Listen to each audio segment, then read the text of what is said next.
படித்தது அறிவியல், பார்த்தது வங்கிப்பணி, ஆனாலும் பேச்செல்லாம் தமிழ் மணக்கும். கம்பன் புகழ் பாடி வரும் இவருக்கு தமிழ் வளர்ச்சித்துறை கம்பன் விருது வழங்கி பாராட்டியது. பேச்சாற்றலால் ஏறத்தாழ 40 ஆண்டுகளாக தமிழ் மேடைகளில் வலம் வருபவர். தமிழோசை உலகமெல்லாம் பரவ பல நாடுகளிலும் சொற்பொழிவாற்றி மக்கள் மனம் கவர்ந்தவர். பல நூல்களை படைத்து பெண்கள் மனதில் தன்னம்பிக்கை விதைப்பவர். திருமதி பாரதி பாஸ்கர் அவர்களை வாழ்த்துரைக்க அன்போடு அழைக்கிறோம். மேடையிலே வீற்றிருக்கின்ற சான்றோர் பெருமக்களுக்கு பணிவன்பு கலந்த வணக்கம். இந்த அரங்கத்தில் ஏசி பயங்கரமாக இருக்குது,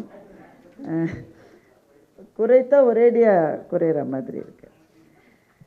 இந்த நூலை யாத்திருக்கிற மரியாதைக்குரிய மாலன் அவர்களுக்கு முதல் வணக்கம். வெளியிட்டு சிறப்பித்திருக்கிற தினமணி ஆசிரியர் ஐயா அவர்களுக்கும் பெற்றுக்கொண்ட திரு சலபதி அவர்களுக்கும் வாழ்த்துரை வழங்கி சிறப்பித்த கலைமகள் ஆசிரியர் கீழாம்பூர் அவர்களுக்கும் யா மணிகண்டன் அவர்களுக்கும் நிகழ்ச்சியை தொகுத்து வழங்கி கொண்டிருக்கிற கோதைக்கும் அரங்கத்திலே வீற்றிருக்கின்ற சான்றோர்கள், தமிழ் பெரியோர்கள், பெரியவர்கள், அன்பு நண்பர்கள் எல்லாருக்கும் பணிவான வணக்கங்கள். இந்த உலகத்தில் எத்தனையோ சின்ன சின்ன பாவங்கள் இருக்கிறது. இந்த சின்ன சின்ன பாவத்திலெல்லாம் கொஞ்சம் பெரிய சின்ன பாவம் ஒரு ஆராய்ச்சி நூலை பற்றி 2 மாபெரும் ஆராய்ச்சியாளர்களும் 2 பத்திரிகை ஆசிரியர்களும் பேசிய பிறகு ஒரு பேச்சாளரை பேச வைப்பது. இந்த புத்தகத்தை பற்றி சொல்லுவதை விட மணிகண்டன் சார் அவர்கள் சொன்னது போல பாரதியை பற்றி கொஞ்சம் சொல்லிவிட்டு புத்தகத்தை பற்றியும் ஒரு சில விஷயங்களை சொல்லலாம் என்று நினைக்கிறேன். ஒரு 20 நிமிடம் எடுத்துக்கொள்ளலாம் என்று யோசித்திருக்கிறேன். கரிச்சான் குஞ்சு அவர்களினுடைய புதல்வியார் இங்கே வந்திருக்கிறார்.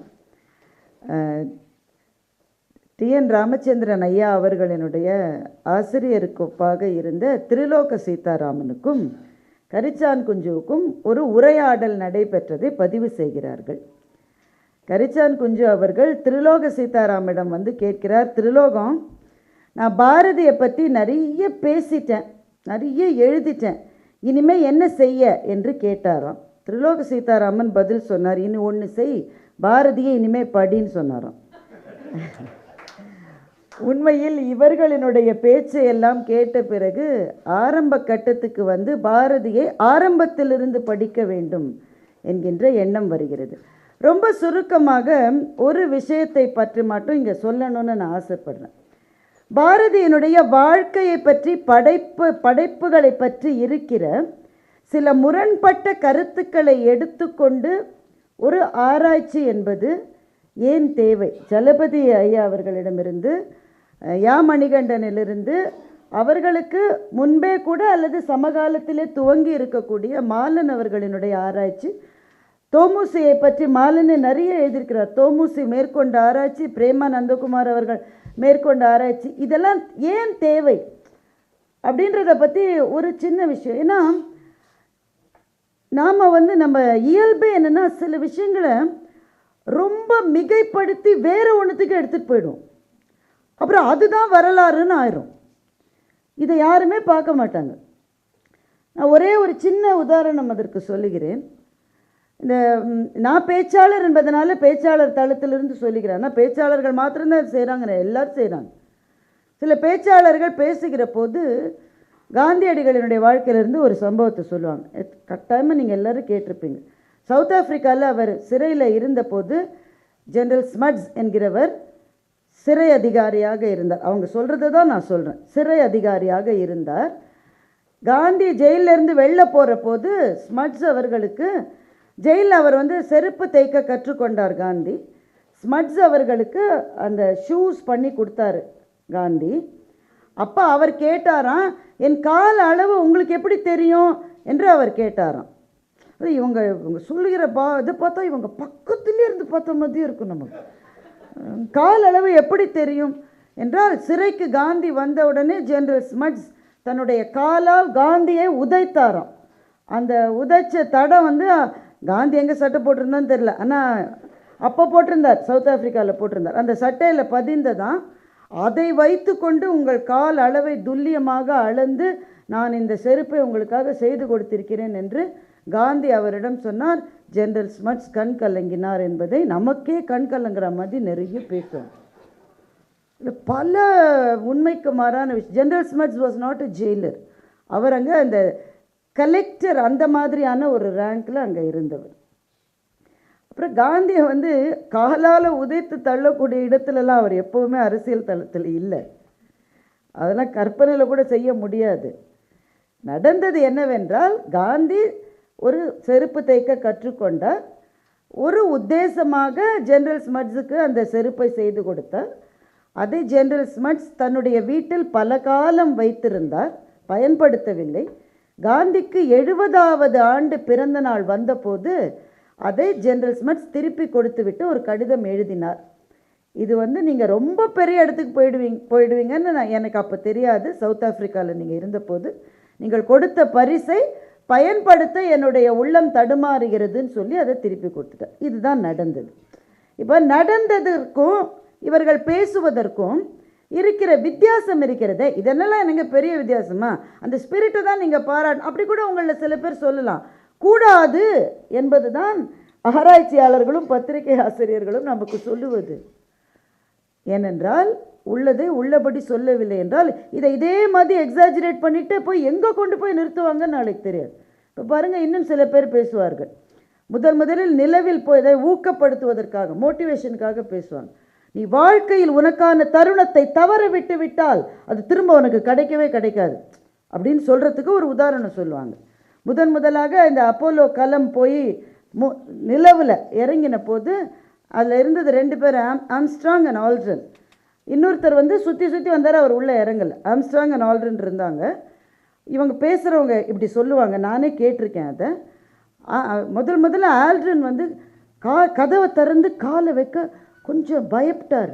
அங்கே என்ன இருக்குமோ, நிலாவில் எது பிடிச்சிக்குமோ. அவர் தயங்கிய ஒரு நிமிடத்தில் ஆம்ஸ்ட்ராங் டமால்னு குதித்து காலை வச்சுட்டார். முதலில் கால் வைத்தவரைத்தான் சரித்திரம் நினைவில் கொள்ளும், அதனால் முதல்ல நீ குதின்னு சொல்கிற மாதிரி சொல்லுவாங்க. முழு பொய். அந்த களம் முதல்ல ஈகிள் என்கின்ற களம்.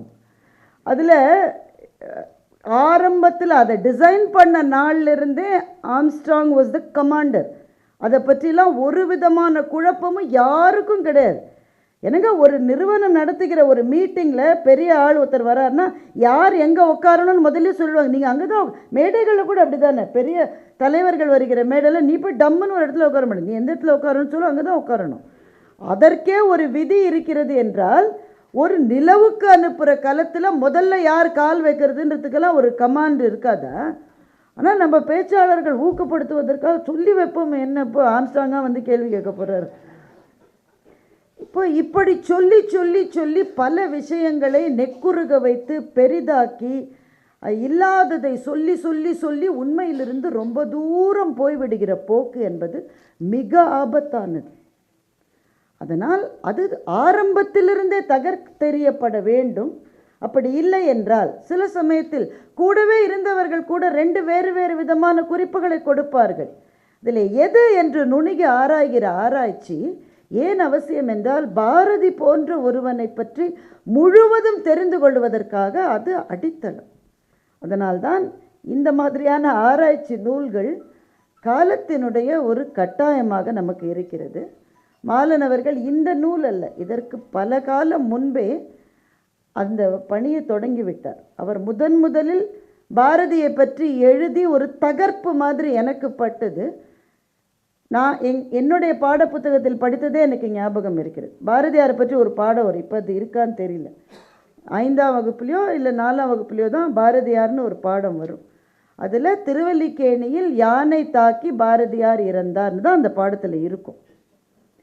உடனே நம்ம கவிஞர்கள் இங்கே இருந்தால் தப்பாக எடுத்துக்காதீங்க, ஒரு உணர்ச்சி வேகத்தில் திருவல்லிக்கேணி யானை தின்ற கரும்புன்னு கவிதை எழுதிட்டாங்க பாரதியார். இருக்குது சார், கவிதை இருக்குது சார்.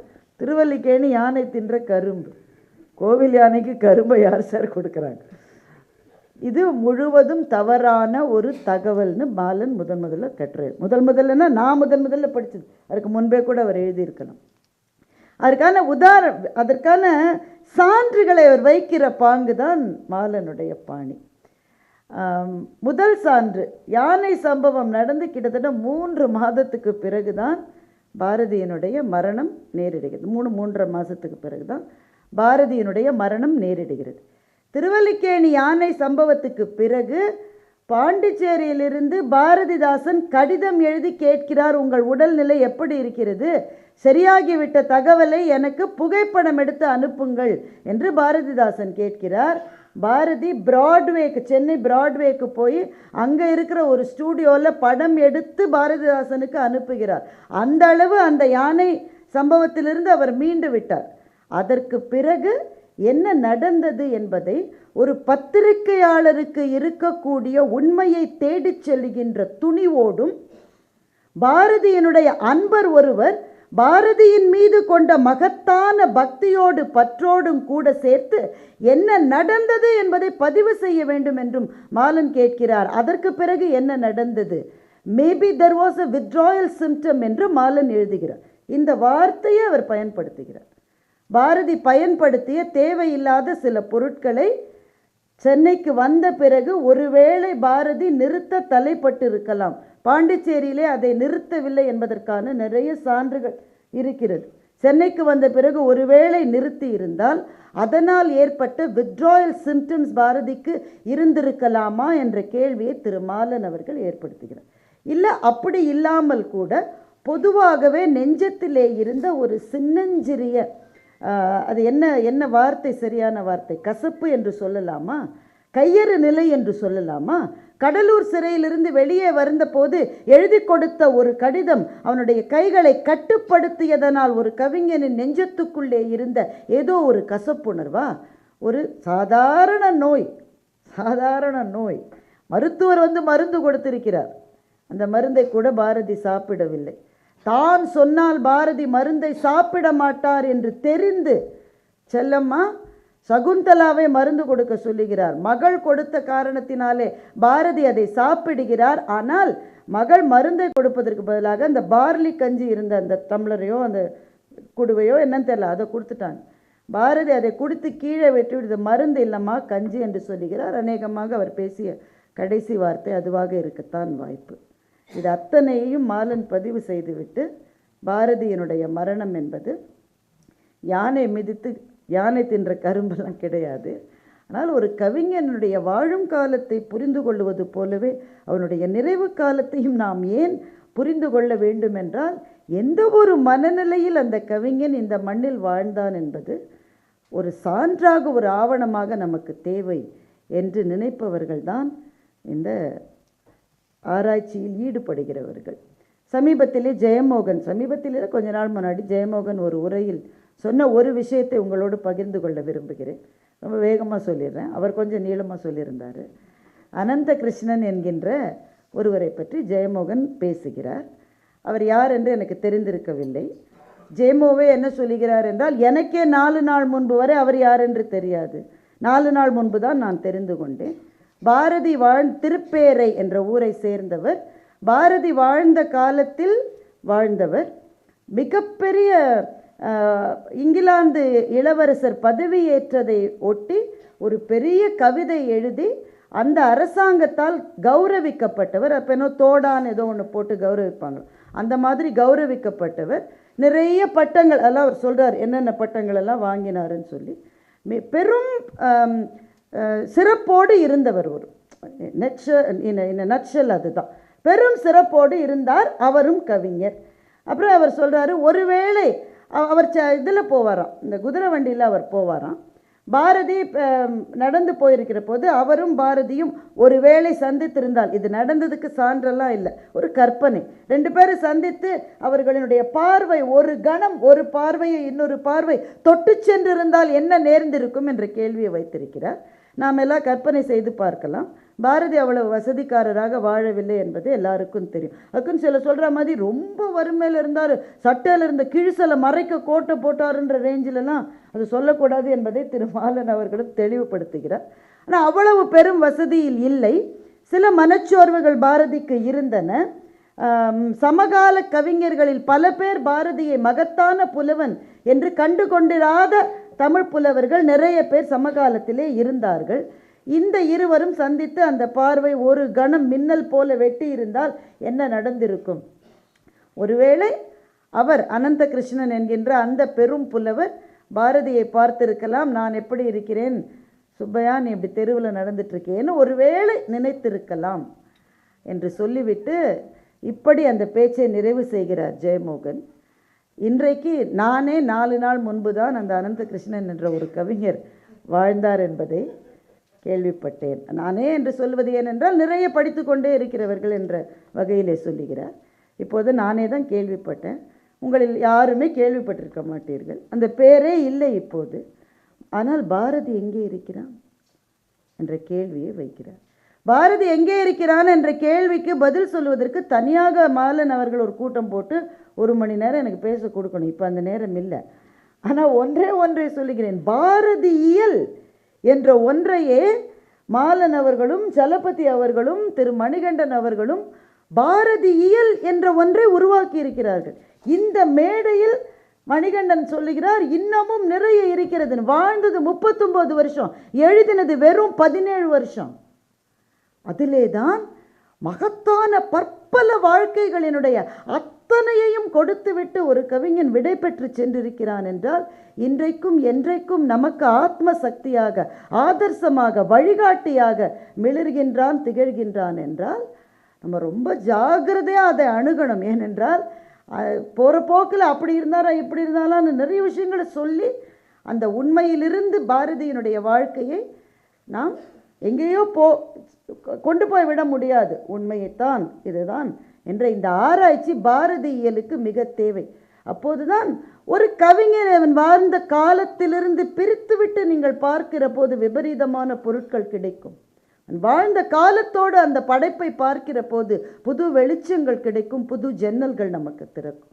அந்த பெரும் பணியை செய்து கொண்டிருக்கின்ற திரு மாலன் அவர்களுக்கு மனப்பூர்வமான வாழ்த்துக்களையும் நாம் அத்தனை பேரின் சார்பிலின் வணக்கங்களையும் இங்கே தெரிவித்துக் கொள்வதிலே மகிழ்ச்சி அடைகின்றேன்.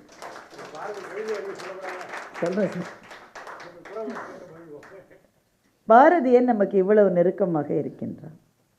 இன்றைக்கு இந்த ஆராய்ச்சியெல்லாம் படித்தால் கூட புரிந்து கொள்ள முடியாத நம்முடைய இளைஞர்கள் 95 விழுக்காடு அவர்கள் தான். இன்னைக்கு சலபதி அவர்கள் என்னுடைய பக்கத்தில் உட்காரக்கூட எனக்கு ஒரு நடுக்கமாக இருந்தது. என்ன ஒரு ஆராய்ச்சியை செய்திருக்கிறார், எந்த பணியை செய்திருக்கிறார். ஆஷ் துரை சுட்டுக் கொல்லப்பட்டார் அல்லவா? ஆஷ் துரையினுடைய பேரனோடு he had had a toast in London. அவரை சந்தித்திருக்கிறார் சலபதி. உண்மை.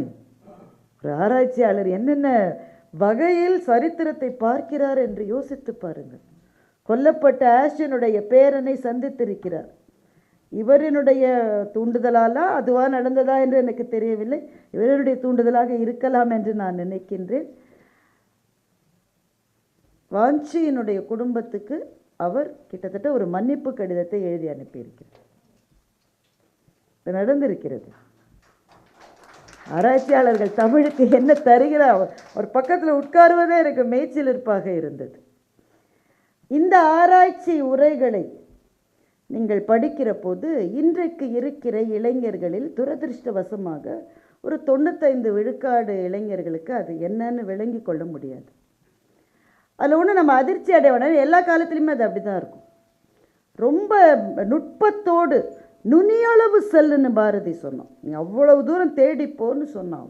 அப்படி தேடி போகிற விஷயங்களில் அதை புரிந்து கொள்கிறவர்களினுடைய எண்ணிக்கை என்பது குறைவாகத்தான் இருக்கும். ஆனால் எதிலுமே கல்லூரிகளுக்கு நான் போகிற போது நம்ம என்ன பேசினாலும் அப்படியே உட்கார்ந்து இருக்கிற மாணவர்களை நான் தொடர்ந்து சந்திக்கிறேன். அந்த கவலை வேறு ஒரு இடத்துல பேசலாம். நான் அப்படி உட்கார்ந்து இருக்கிறவர்கள் கூட நான் ஒன்றை சொல்லுகிற போது நிமிர்ந்து நிற்கிறார்கள். அநேகமாக அவர்கள் அதை கேட்டிருக்கவே மாட்டார்கள். நான் சொல்லி தான் கேட்டிருப்பார்கள். கடைசி லைனை மாத்திரம் கேட்டிருப்பாங்க.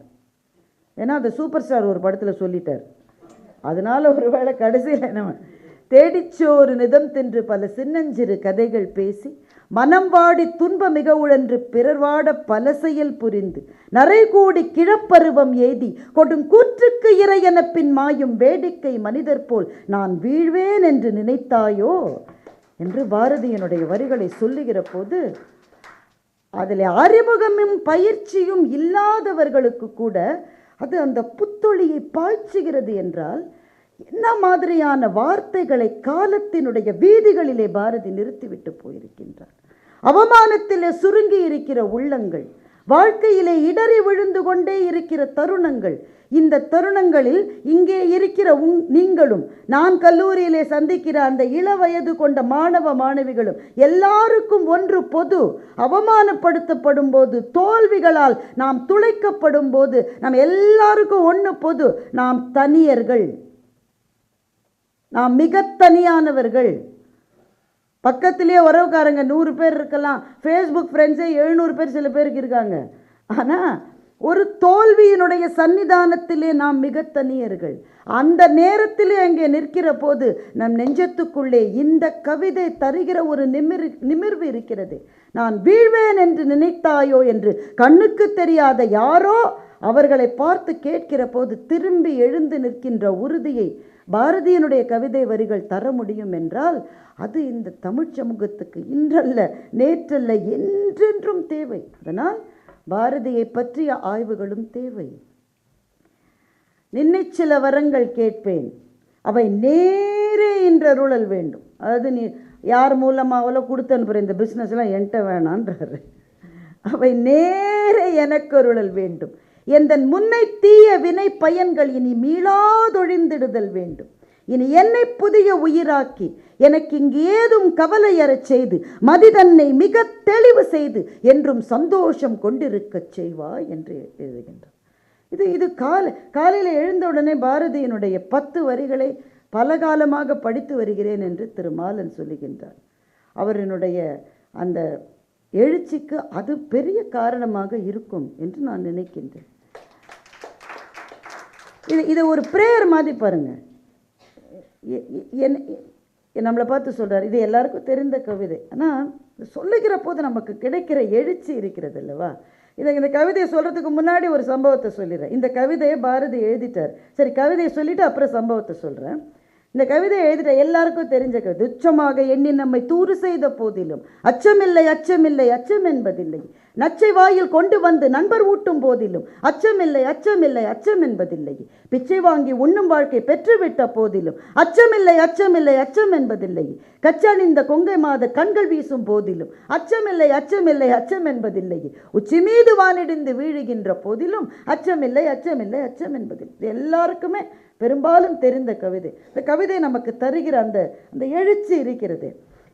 இந்த கவிதையை எழுதிட்டு அதை பற்றி ஒரு கட்டுரை எழுதுகிறார். அவரே எழுதுகிறார். அந்த கட்டுரையை சொல்லுகிற போது நம்ம சொல்கிறோம்ல, அவர் வறுமையிலே வாடி துன்பம் ஜாலியாக தான் இருந்திருக்காரு. அப்பப்போ அந்த எல்லாருக்கும் வருது தானங்க, சோர்வுகளும் துன்பங்களும் இருக்கும். வாழ்க்கையை ரசித்து எத்தனை கோடி இன்பம் வைத்தாய் இறைவா, சித்தினை அசித்துடன் இணைத்தாய், அங்கு சேரும் ஐம்பூதத்து வியனுலக அமைத்தாய், அத்தனை உலகமும் வர்ண களஞ்சியமாக பற்பல நல் அழகுகள் சமைத்தாய். என்ன வார்த்தைப்ப, நல் அழகுகள் சமைத்தாய், எத்தனை கோடி இன்பம் வைத்தாய். துன்பத்திலே மாத்திரமே இருந்த இந்த கவிதை எப்படி எழுத முடியும்? அப்பப்போ நல்லா தான் இருந்திருக்காரு. திருவல்லிக்கேணியிலே வீரராகவ முதலியார் தெருவிலிருந்து இப்போ இருக்கிற டிபி கோயில் ஸ்ட்ரீட் என்று வழங்கப்படுகின்ற அவருடைய வீட்டுக்கு நடந்து வருவதை பற்றி எழுதுகிறார். வீரராகவ பெருமாள் கோயிலிலிருந்து அங்கே துரைமார்களினுடைய கோச்சு வண்டிகள், நடுவிலே நின்று கொண்டிருக்கின்ற எருமை மாடுகள் என்கின்ற விபத்துகளை கடந்து வீட்டு வாசலுக்கு வந்து சேர்ந்தேன். வீட்டு வாசலிலே ராயர் இருக்கிறார். யார்? அவர் தான் ஹவுஸ் ஓனர். ராயர் தான் ஹவுஸ் ஓனர். வீட்டு வாசலிலே ராயர் இருக்கிறார். 2 வருடங்களுக்கு ஒரு முறை அவருக்கு சம்பளத்தில் 7 அணாவும் வீட்டில் ஒரு குழந்தையும் இன்க்ரிமெண்ட் என்று எழுதுகின்றார். யாருக்கு? ராயருக்கு. இதை கடந்து மெத்தைக்கு போனேன். மெத்தைனா மொட்டை மாடி. இதை கடந்து மெத்தைக்கு போனேன். உடனே மனைவி வந்து, செல்லம்மாவை தான் அவர் சொல்கிறாரு. மனைவி வந்து, அதாவது இது தான்னு சொல்லலாம், ஆனால் இது நம்ம எல்லோரும் புரிஞ்சுக்கலாம் தானே. உடனே மனைவி வந்து நின்றார்களாம். இவர் சொல்கிறாராம், தலை இடிக்கிறது, மிளகை இடித்து கொண்டு வா அப்படின்னு சொல்கிறாராம். உடனே மனைவி சொன்னாங்க, இதே வேலையாக போச்சு, 2 நாளைக்கு ஒரு தடவை எனக்கு வேலை வைக்கிறதுக்குன்னே மிளகை இடின்னு சொல்ல வேண்டியது. இவர் உடனே சொன்னார், தலை ரொம்ப வலிக்குது அதனால். மனைவி கேட்டாங்களா, பால்காரன் காலையிலேயே வந்து 3 தடவை கேட்டுட்டு போயிட்டான். ராயர் குடக்கூலியை ஞாபகப்படுத்த சொன்னார். அத்தையுடைய பேத்திக்கு காப்பு போன மாதமே போட வேண்டியது, இன்னமும் போடவில்லை, இந்த மாதமாவது போட முடியுமா இல்லையா? பாரதி எழுதுகிறார், அவள் சொன்ன அத்தனையும் செய்ய வேண்டும் என்றால் இன்றைக்கு சாயங்காலத்துக்குள் எனக்கு 3 லட்சம் ரூபாய் வேண்டும் என்று எழுதுகின்றார். உடனே அதை எப்படி அந்த கட்டுரையை முடிக்கிறார் என்றால், தலைவலி தீர்ந்து விட்டது, உனக்கு மிகவும் வந்தனம், நீ போய் வா என்று சொன்னாராம். இந்த அச்சமில்லை கவிதையை பற்றி அவரே எழுதுகிறார். இந்த கவிதையெல்லாம் ஒரு நாள் இரவு வீட்டில் தூங்கி கொண்டிருக்கிறார் பாரதியார். நடு இரவிலே டம டம டம என்று கதவை யாரோ இடிக்கிறார்கள். யாரடா இது, பேய்கள் சந்தியாவந்தனம் பண்ணுகிற வேளையிலே வந்து வீட்டு கதவை இடிப்பது என்று கதவை திறந்து பார்த்தால் யமதர்மராஜனுடைய தூதர்கள் 4 பேர் வந்திருக்கிறார்களாம். இவர் அப்படியே அலாக்கா தூக்கி வண்டியில் போட்டு அமுக்கி வச்சு கூட்டிகிட்டு போனாங்களாம். பதைக்கின்ற உள்ளத்தோடு போய் சேர்ந்தாராம். அங்கே போனால் மயானத்திலே எரிகிற பிணத்தின் மீது அவன் உட்காந்துருந்தானான். யாரோ ஒரு தேவன் மாதிரி, யமதர்மராஜனா கூட இருக்கலாம். அவர் வந்து கூப்பிட்றார், வாப்பா காளிதாசா.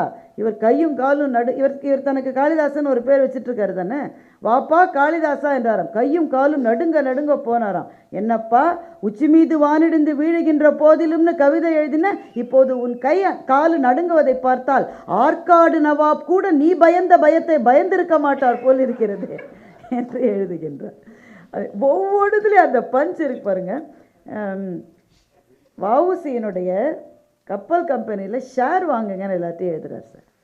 வஉசியினுடைய கப்பல் கம்பெனியில் எல்லோரும் ஷேர். இன்றைக்கி இந்த நேரத்தில் சொல்லாமல் இருக்க முடியல. வஉசியினுடைய மகன் வாலேஸ்வரன் ஐயான்னு தான் நினைக்கிறேன். அவரை சந்தித்ததை பற்றி மரபின் மைந்தன் ஒரு புத்தகத்திலே எழுதியிருக்கிறார். அவருமே பயங்கர நகைச்சுவைக்காரர். ஆனால் கஷ்டப்பட்டு தான் அவருடைய வாழ்க்கை நிறைவு பெற்றது. தியாகி பென்ஷனுக்காக அப்ளிகேஷன் போடுன்னு எல்லாரும் அவர்கிட்ட சொன்னாங்களாம். அவர் எல்லாரும் தான் சொல்கிறாங்களேன்னு சொல்லி அப்ளிகேஷன் போட்டாராம். யாருடைய பையன் பாருங்கள், அது போட்டாராம். அதில் ஏதோ ப்ராசஸ்லாம் பண்ணுறதுக்கு யாரோ ஒருத்தர் அவர்கிட்ட 500 ரூபாய் லஞ்சம் கேட்டாராம். இதை சொல்லும்போதே இதை கண்ணீர் இல்லாமல் என்னால் கடந்து போய் சொல்ல முடியல. இதுக்கப்புறம் அவர் சொன்னது தான். அவர் சொன்னார், இது என்ன அநியாயம் அப்படின்னு கோர்ட்டில் போய் கேஸ் போடணும்னு போனேன், ஆனால் போடலை. ஏன்னு கேளு, வக்கீலுக்கு கொடுக்க என்கிட்ட ஏது காசுன்னு சொன்னேன். இந்த வஉசியும் பாரதியும் ஏன் நினைவு கூறப்பட வேண்டியவர்கள் என்றால், இப்படியெல்லாம் இருந்திருக்கிறார்கள் இந்த மண்ணில் என்பது இன்னும் சில ஆண்டுகளில் நம்பக்கூட முடியாத செய்தியாகிவிடுமோ என்று எனக்கு பயமாக இருக்கிறது. கண்ணீர் விட்டோ வளர்த்தோம் சர்வேசா, இப்பயிரை கண்ணீரால் காத்தோம் கருகத் திருவுளமோ. மேலோர்கள் வெஞ்சிரையில் வீழ்ந்து கிடப்பதும் நூலோர்கள் செக்கடியில் நோவதுமே காண்கிலையோ. எண்ணற்ற பெரியோர் இதயம் கலங்கி இரு கண்ணற்ற போல் கலங்குவதும் காண்கிலையோ. இதன் தரு மனையின் நீங்கி இடர்மிகு சிறைப்பட்டாலும் பதந்திரு இரண்டும் மாறி பழி மிகுந்து இழிவு பெற்றாலும் சுதந்திர தேவி நின்னை தொழுதிடல் மறக்கிலேனே என்று பாடி அந்த பாரதி எந்த எல்லைகளுக்கு போகிறான். மோகத்தை கொன்றுவிடு அல்லால் என்ற மூச்சை நிறுத்திவிடு, தேகத்தை சாய்த்துவிடு அல்லாதனில் சிந்தனை மாய்த்துவிடு, யோகத்தில் இருத்துவிடு அல்லால் என்ற ஊனை சிதைத்துவிடு, ஏகத்திருத்துலகம் இங்குள்ள யாவையும் செய்பவளே பந்தத்தை நீக்கிவிடு அல்லால் உயிர் பாரத்தை போக்கிவிடு, சிந்தை தெளிவாக்கு அல்லால் இதை செத்த உடலாக்கு என்று பாரதி எழுதுகின்றார். இப்படி அடுக்கடுக்கான கவிதைகள், கட்டுரைகள், பாரதி செய்த புதுமைகளினுடைய எண்ணிக்கையை சொல்லுவதற்கு நமக்கு நேரம் போதாது. புதுக்கவிதையினுடைய வடிவம் பாரதியிடமிருந்து வந்தது என்பது தெரியாதவர்களே யாரும் கிடையாது. வசன கவிதையில் பாரதி எழுதியிருக்கிற அழகை எப்படி சொல்லுவது? இப்போ ஒருத்தர் காணாமல் போயிட்டாங்கன்னா யார் மேலே சஸ்பிஷனோ அவங்கள கூப்பிட்டு தானே நீங்கள் ஹேபியஸ் கார்பஸ் போடுறாங்கன்னு வைங்களேன், நீங்கள் கூப்பிட்டு விசாரிப்பீங்க, அப்படி தானே? யார் மேலே சந்தேகம் சார், அவங்கள தானே விசாரிப்பீங்க. இப்போ பாரதி எழுந்து பார்க்குறாரு, காலையில் இருட்டை காணும், இருளை காணும். யாரை விசாரிப்பது? சூரியனை கூப்பிட்டு விசாரிக்கிறார். சூரியன் தான் ஃபஸ்ட்டு சஸ்பெக்ட். ஞாயிறே இருளை என்ன செய்து விட்டாய்? தின்றாயா, ஓட்டினாயா, கொன்று விட்டாயா? 3 கேள்வி கேட்குற. தின்றாயா, ஓட்டினாயா, கொன்று விட்டாயா? இருள் என்னுடைய காதலியா? இரவெல்லாம் உன்னை காணாத வருத்தத்தில் உன்னை கண்டவுடனே உன் கதிர் கைகளுக்குள்ளே மறைந்து விட்டாளா? நீயும் அவளும் ஒரு தாய் வயிற்று பிள்ளைகளா? மாறி மாறி வந்து இந்த உலகை காக்குமாறு உங்கள் தாய் உங்களை படித்தாளா என்று பாரதி எழுதுகிறார். இதிலிருந்து வந்தது தானே புதுக்கவிதை. இப்படி நினைவு கூறப்பட வேண்டிய பாரதி 2 விஷயங்களை சொல்லிடுறேன். ஒன்று, நீங்கள் கொஞ்சம் விட்டீங்கன்னா அந்த உண்மையை அப்படி அப்படி அப்படி அப்படி அப்படியே எடுத்துகிட்டு போய் பொய்யோடு சேர்த்து விடுவார்கள். பாரதிக்கு அதில் விருப்பம் இல்லை. பாருங்கள், பாரதி கவிதைக்கு பொய் அழகு என்பது பாரதிக்கு விருப்பம் கிடையாது. உள்ளத்துள் உண்மை ஒளி உண்டாகில் வாக்கில் ஒளி உண்டாகும், அதுதான் பாரதி நமக்கு சொன்னது. எனவே உண்மையோடு அதை அணுகுகிற போது அதுக்கு நிறைய தீரம் வேண்டி இருக்கிறது, நிறைய ஆராய்ச்சி வேண்டி இருக்கிறது. அந்த நிவேதிதாவை பற்றி எல்லாருமே அதை சொன்னார்கள். அது ரொம்ப சுவாரஸ்யமான கட்டுரை. 1908 வெளிவந்த முதல் தொகுப்பான ஜென்ம கீதங்களில் பாரதி யாருக்கு அதை சமர்ப்பணம் செய்கிறார் என்பதை பற்றி இந்த மாலன் அவர்களுடைய இந்த புத்தகத்தை படிக்கிறவரை என் நெஞ்சத்தில் கேள்வியே இல்லை. ஏனென்றால் எல்லாரும் நிவேதிதா என்று சொன்னார்கள். நானும் அதனால் நிவேதிதா என்று தான் நினைத்தேன். ஆனால் நிவேதிதாவினுடைய பெயர் அதில் குறிப்பிடப்படவில்லை. கிருஷ்ண பரமாத்மா அர்ஜுனனுக்கு ஒரு நொடியில் விஸ்வரூபத்தை காட்டியதற்கு ஒப்ப பாரத மாதாவினுடைய சம்பூர்ணமான உருவத்தை எனக்கு காட்டிய குருவின் சரண கமலங்களுக்கு இந்த கவிதை புத்தகத்தை நான் காணிக்கையாக்குகிறேன். அதுதான் எழுதியிருக்கார். 1908 வந்த ஜென்ம கீதங்கள் 1909 வந்த புத்தகமாக இருக்கட்டும், 1910 வந்த 6ல் 1 ஆகட்டும், 1911 வந்த தொகுப்பாகட்டும், எல்லாவற்றையும் நேரடியாக சகோதரி நிவேதிதாவுக்கு காணிக்கையாக்குகிறார். அப்போ பாரதியினுடைய சிந்தனையை நிவேதிதா எப்படி பாதித்தார் என்றால், செல்லம்மா பாரதி சொல்லுகிறார், அவர்கள் சந்தித்த அதை அவங்க சொன்னாங்க, அது காசி காங்கிரஸாக இருக்க வாய்ப்பே இல்லை. தோமுசி ரகுநாதன் அதை காசி காங்கிரஸ்னு சொல்கிறாரு. இல்லை, அது கல்கட்டா காங்கிரஸ் தான். 1906 தான் பாரதியும் நிவேதிதாவும் சந்திக்கிறாங்க. அந்த சந்திப்பில் என்ன நடந்தது? பாரதி எழுதவே இல்லை. செல்லம்மா பாரதி எழுதுகின்றார், உன் மனைவியை ஏன் அழைத்து வரவில்லை என்று நிவேதிதா கேட்டார். எங்களுக்கு அப்படி வழக்கம் இல்லை என்று பாரதி சொன்னார். உங்களில் பாதி பேரை நீங்கள் அடிமையாக வைத்திருந்தால் உங்களுடைய சுதந்திரத்துக்கு நீங்கள் எப்படி போராட முடியும் என்று கேட்டார் என்ற தகவல் இருக்கிறது. துரைசாமி ஐயர் என்ற பாரதியினுடைய நண்பர் வேறு விதமான ஒரு பிக்சரை கொடுக்கிறார். நிவேதிதா சொன்னாராம், என்னை போன்ற வெளிநாட்டவர்களை குத்தி கொல்ல வேண்டுமென்றால் கூட நீங்கள் தயங்கக்கூடாது என்று நிவேதிதா சொன்னதாக பாரதி தன்னிடம் சொன்னதாக துரைசாமி ஐயர் பதிவு செய்ய. எது உண்மை? இதில் சில நிமிடங்களினுடைய சந்திப்பில் என்ன நடந்தது? அது ஒரு கேள்வியாகவே இருக்கிறது. ஆனால் பாரதி பெண் உரிமையை பற்றி எழுதியதற்கு அடிப்படை நிவேதிதா கொடுத்தது மாத்திரம்தான் என்று சொல்லுவதும், பாரதி வேதங்களை அறிந்திருந்ததற்கு அரவிந்தர் தான் அடிப்படை என்று சொல்லுவதற்கும் எந்த விதமான காரணங்களும் இல்லை என்பதை மாலன் நிறுவுகிறார். சலபதி பேசுகிற போது ரொம்ப அழகாக சொன்னார், வங்காளிகளுக்கு எப்பவுமே அந்த எண்ணம் உண்டு என்று. அது நடந்தது. அரவிந்தரை பார்ப்பதற்காக வாரா வருகிறார். வாரா இதை எழுதுகிறார். வாராம் சமயங்கள் முதல்ல அரவிந்தரை பார்க்கறதுக்கு அப்படி ஒரு டிவோஷனோட வந்து நிற்கிறார் வாரா. அரவிந்தர் இருந்தாரா இல்லையான்றது தெரியல, ஆனால் பாரதியார் அங்கே இருந்திருக்கிறார். எங்கிருந்து வர்றீங்கன்னு அரவிந்தருக்கு பக்கத்திலே இருந்த வங்காளி இளைஞன் ஒருவர் கேட்கிறார். எங்கிருந்து வர்றீங்கன்னு வாரா கேட்குறார். தமிழ்நாட்டில் இருந்து. அப்போ அவர் கேலியா சொன்னார், இங்கே வருவதற்கு உங்கள் அரசாங்கம் உங்களுக்கு பர்மிஷன் லெட்டர் கொடுத்து விட்டார்களா அப்படின்னு அவர் கேட்டாராம். அதாவது சொல்ல வரான்னா, தமிழ் இளைஞர்கள் ரொம்ப பயந்தாங்குள்ளிங்க, நீங்களே இவ்வளோ தைரியமாக வர மாட்டீங்களே, பர்மிஷன் லெட்டர் வாங்கிட்டு வந்து சின்ன பிள்ளைங்கள்ட்ட நம்ம கேட்போம்ல, இப்போ அப்பா பர்மிஷன் வாங்கிட்டு வாங்க சொல்லுவோம்ல, அந்த மாதிரி அவர் கேட்குறாரு. நீங்களாம் தான் கொஞ்சம் பயந்தவங்களாச்சே, எப்படிப்பா அந்த தொனியில் கேட்கிறார். வாராவுக்கு என்ன பதில் சொல்வதென்றே தெரியவில்லை. கூனி குறுகி போய்விட்டேன் என்று வாரா எழுதுகிறார். பக்கத்தில் இருந்த பாரதி சொல்லுகிறார், இதில் என்ன இருக்கிறது? அடிமைகளில் வங்காளி அடிமை மேல் தமிழ் அடிமை கீழென்றா இருக்கிறது என்று பாரதி பதில் சொல்லுகின்றார். இந்த வெடிப்புற பேசுகிற தன்மை இருக்கிறது. அதை எங்கெங்கே நீங்கள் இதை சொல்வதோடு நான் நிறைவு செய்து கொள்ளலாம் என்று நினைக்கிறேன். காந்தியை பாரதி ஒரு கட்டத்தில் முழுமையாக ஏற்றுக்கொண்டார். வாழ்க நீ எம்மான், இந்த வையத்து நாட்டிலெல்லாம் தாழ்வுற்று வறுமை மிஞ்சி விடுதலை தவறி கெட்டு பாழ்பட்டு நின்றதாமோர் பாரத தேசம் தன்னை வாழ்விக்க வந்த காந்தி மகாத்மா நீ வாழ்க. அடிமை வாழ்வகற்றி இந்நாட்டார் விடுதலையார்ந்து செல்வம் குடிமையில் உயர்வு கல்வி ஞானமும் கூடியோங்கி படிமிசை தலைமை எய்தும் படிக்கொரு சூழ்ச்சி செய்தாய் முடிவிலா கீர்த்தி பெற்றாய் புவிக்குள்ளே முதன்மையுற்றாய் என்று எழுதுகிறார். காந்தியை நிச்சயமாக ஏற்றுக்கொண்டார். வஉசி ஏற்றுக்கொள்ளவில்லை. ஆனால் சலபதி தான் அந்த அவ்வளோ பெரிய குற்றச்சாட்டு காந்தி மீது வைக்கப்பட்டதை அதை தகர்த்து தவிடு பொடியாக்கினவர் சலபதி தான். துகள் செய்து கிடத்துவள் தாய்னு பாரதி சொன்னது தான் எனக்கு ஞாபகம் வந்து. தவறான வாதங்களை துகள் செய்து கிடத்துகிற மாபெரும் ஆராய்ச்சியாளர்கள் இந்த மேடையில் இருப்பது நமக்கு அவ்வளவு பரவசமாக இருக்கிறது. முடிச்சிடலாமா? காந்தி மீது அவ்வளவு பிரியமும் அன்பும் இருந்தாலும் ஒரு விஷயத்தில், ஒரு வயதுக்கு கீழ்ப்பட்ட இளம் விதவைகள் 1000 பேர் இருந்தார்கள் இந்தியாவில் என்று ஒரு கணக்கு வருகிறது. அந்த புள்ளி விவரம் இது. ஒரு வயசு கூட ஆல, ஆனால் விதவை 1000 பேர் இருந்தார்கள் என்று ஒரு புள்ளி விவரம் வருகிறது. காந்தியினுடைய மனது அதை கேட்டு ரொம்ப நொந்து போகிறார், வருத்தம் அடைகிறார். அவர் சொல்லுகிறார், இதற்கு காரணம் என்னவென்றால், ஆண்கள் முதல் மனைவி இறந்து விட்டால் 2வது மனைவியை திருமணம் செய்து கொள்கிறார்கள். 2வது திருமணம் செய்கிற போது சின்ன சின்ன குழந்தைகளை, சின்ன பொண்களை கல்யாணம் பண்ணிக்கிறாங்க. இவங்க இறந்துடுறாங்க. அதனால் அந்த பொண்ணு விதவை ஆயிடுறது. அதனால் ஆண்கள் 2வது மனைவி இழந்து விட்டால் ஆண்கள் 2வது மனம் செய்து கொள்ளக்கூடாது என்று காந்தி சொல்லுகிறார்.